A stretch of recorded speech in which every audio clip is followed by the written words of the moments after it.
Ito pa ako. Kaya ganun dito ka.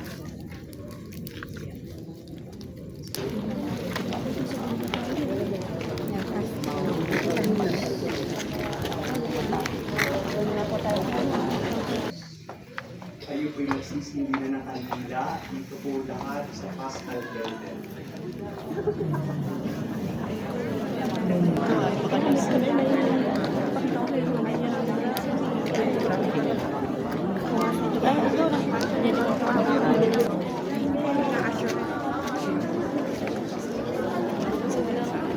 Ayan ako, susindi na yan.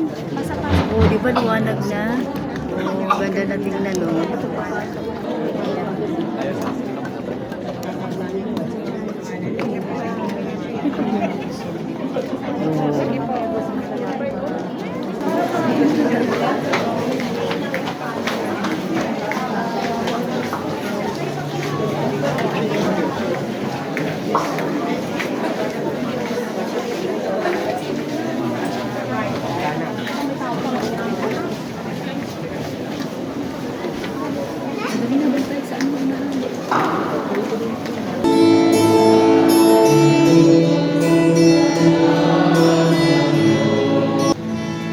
Si Kristo ang ating liwanag.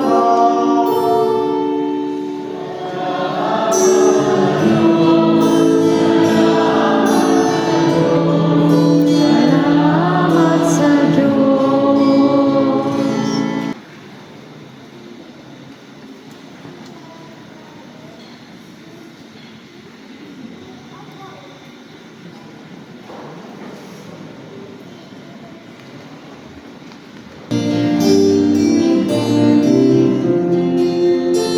Si Kristo ay muling nabuhay, siya'y ating kaliwanagan. Si Kristo ay muling nabuhay, siya'y ating kaliwanagan. Si Kristo ay muling Nabuhay, siya'y ating kaliwanagan. Sila natin ang magdamagang pagdiriwang ng muling pagkabuhay. Makinig tayo mabuti sa salita ng Diyos.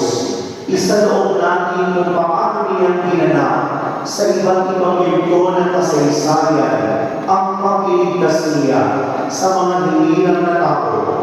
Noong ay sumapit ang itinakda niyang panahon, ang kanyang sariling anak, ang kanyang sinugo, upang maging ating tagapagligtas.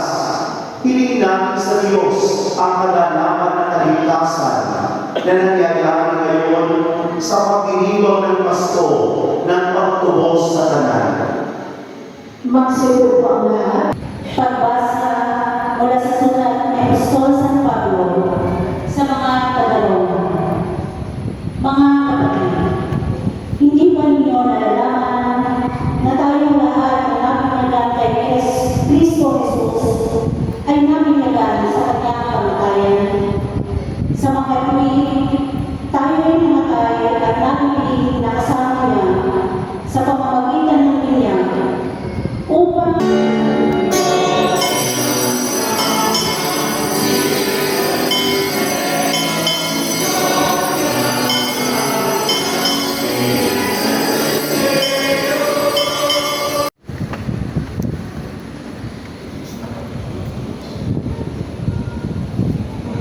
The Lord is risen. Hallelujah, hallelujah. Hallelujah! Hallelujah! Natin ang Kristo muling nabuhay. Amen! Pwede po ba? Pagmalaki kayo ng makapangyarihang Diyos, ang Ama, at ang Anak, at ang Espiritu Santo. Tapos na ang manalangisa, tumayo kayo sa pag-ibig ni Kristo muling nabuhay. Hallelujah, hallelujah. Salamat sa Diyos! Hallelujah! Hallelujah! Pagkakalaman ang Kristo muling nabuhay. Amen!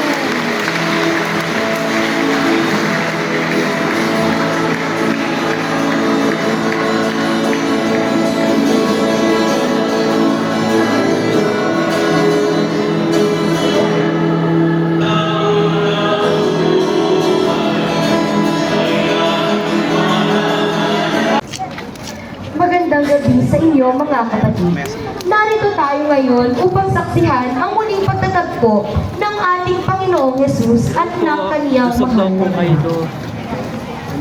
Ang salubong ay hindi lamang tradisyon.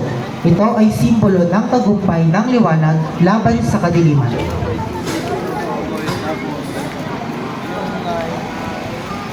Video pa rin.